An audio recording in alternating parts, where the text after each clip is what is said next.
Hi అండి, welcome to Swathi సుగ్గుస్ recipes. ఈరోజు నేను క్యారెట్ దలియా పాయసాన్ని చేసి చూపించబోతున్నానండి. థిక్గా రబడీలా రావాలంటే వీడియోని లాస్ట్ వరకు స్కిప్ చేయకుండా చూడండి. ఎప్పుడైనా స్వీట్ తినాలి అని అనిపిస్తే చిటికలో ఈ దలియా క్యారెట్ పాయసాన్ని చేసేసి ఎంజాయ్ చేసేయండి.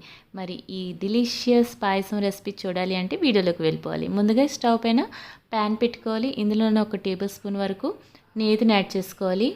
2.5 టేబుల్ స్పూన్ వరకు ఇందులో దలియా వేసానండి. గోధుమలతో చేసే దలియాని ఇందులో యాడ్ చేసుకోవాలి. లావుగా ఉంటుంది రవ్వ వచ్చేసి. ఇందులో 2.5 టేబుల్ స్పూన్ వరకు దలియా వేసుకొని మంటను మీడియం ఫ్లేమ్లో ఉంచి 3 నిమిషాల పాటు లో ఫ్లేమ్లో చక్కగా ఫ్రై చేసుకుంటే మంచి సువాసన వస్తుంది, కలర్ చేంజ్ అవుతుంది. ఈ విధంగా ఫ్రై అయిన ఈ దలియాలో ఇప్పుడు ఇందులో 1/2 కిలో వరకు క్యారెట్ని సన్నగా కాకుండా అంత లావుగా కాకుండా ఈ విధంగా తురుముకొని ఇందులో యాడ్ చేసుకోవాలి. ఈ క్యారెట్ కూడా 2-3 నిమిషాల పాటు లో ఫ్లేమ్లో ఫ్రై చేసుకుంటే చక్కగా పచ్చివాసన లేకుండా ఉంటుంది. ఇందులోనే 1 లీటర్ వరకు చిక్కటి పాలు యాడ్ చేశానండి. పాలు వేసాక హై ఫ్లేమ్లో ఒక మరుగు వచ్చినంత వరకు మరిగించుకోవాలి. ఎప్పుడైనా పాయసానికి ఫుల్ ఫ్యాట్ మిల్క్ తీసుకున్నారు అంటే పాయసం థిక్గా రబడీలా వస్తుంది. టేస్ట్ కూడా చాలా బాగుంటుంది. ఇప్పుడు మూత పెట్టి మంటను మీడియం ఫ్లేమ్లో ఉంచి 10 నిమిషాల పాటు ఉడకనివ్వాలండి. రవ్వ క్యారెట్ చక్కగా ఉడికిపోతుంది. అయితే మధ్య మధ్యలో మూత తీసుకుంటూ కలుపుకుంటూ ఉండాలండి. ఇప్పుడు పాయసం రబడీలా టేస్టీగా థిక్గా రావాలి అంటే ఒక బౌల్లోన 2 టేబుల్ స్పూన్ల వరకు కస్టర్డ్ పౌడర్ తీసుకోండి. ఇందులోనే 4 టేబుల్ స్పూన్ వరకు వాటర్ యాడ్ చేసుకొని ఉండలు లేకుండా మిక్స్ చేసుకోవాలి. ఇది పాయసంలో కలిపితే పాయసం టేస్టీగా రబడీలా చాలా బాగుంటుందండి. 10 నిమిషాల పాటు రవ్వ క్యారెట్ పాలల్లో ఉడుకుతున్నాయి కదా. ఇప్పుడు ఇందులో మనం ముందుగా కలిపి పెట్టుకున్న కస్టర్డ్ మిక్స్చర్ని ఇందులో యాడ్ చేసుకోవాలి.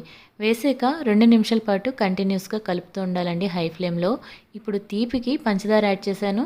మీరు కావాలంటే బెల్లం కూడా వేసుకోవచ్చు. పంచదార వచ్చేసి 1.5 కప్ వరకు యాడ్ చేశానండి. మీరు తీపికి తగ్గట్టు మీరు యాడ్ చేసుకోవచ్చు. బెల్లం అయితే మనం పాయసం స్టవ్ కట్టాక బెల్లం యాడ్ చేసుకోవాలండి. పాయసం కాస్త వేడి తగ్గాక బెల్లాన్ని యాడ్ చేసుకుంటే పాలు విరగకుండా ఉంటాయి.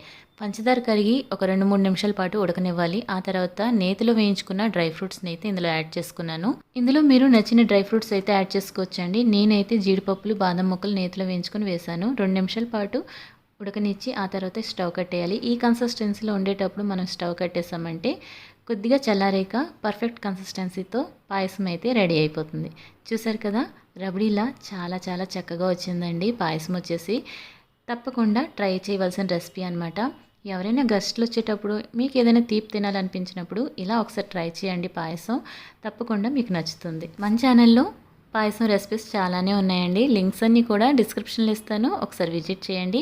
మన ఛానల్ని ఇప్పటి వరకు సబ్స్క్రైబ్ చేసుకోకపోతే సబ్స్క్రైబ్ చేసుకొని పక్కనే ఉండే బెల్ ఐకాన్ని క్లిక్ చేయడం మాత్రం మర్చిపోకండి. మీకు నచ్చితే లైక్ చేసి షేర్ చేయండి. Thank you for watching. Bye.